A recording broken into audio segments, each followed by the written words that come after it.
Hello అందరికీ, చూడండి మా శారీస్ అన్నీ ఎలా ఉన్నాయో. నిన్న సండే కదా, కొంచెం జాబ్ చేసే వాళ్ళు అలా వచ్చి శారీస్ కొనుక్కుంటారు.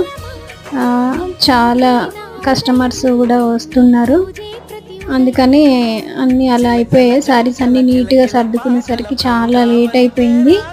ఇంకా నిన్న వీడియో పెట్టడానికి అస్సలు టైం లేదండి. సో ఈరోజు పెడుతున్నాను వీడియో. నిన్న సండే కాబట్టి స్పెషల్ ఉంటుంది కదా, చికెన్ ఫ్రై ఆర్ కర్రీ. ఇంకా అవి నార్మలే కాబట్టి పిల్లలకు కొంచెం చికెన్ బోన్లెస్ పీసెస్ తీసేసి అవి పకోడీ చేశాను. చాలా బాగుంది చికెన్ పకోడీ అయితే. చూడండి చాలా బాగుంది, క్రిస్పీగా వచ్చాయి. సో మీరు కూడా ఇలాగే స్పెషల్స్ చేసుకుంటారా? అయితే కామెంట్ బాక్స్లో కామెంట్ పెట్టండి. చాలా బాగుంది చికెన్ పకోడీ. ఓకేనా?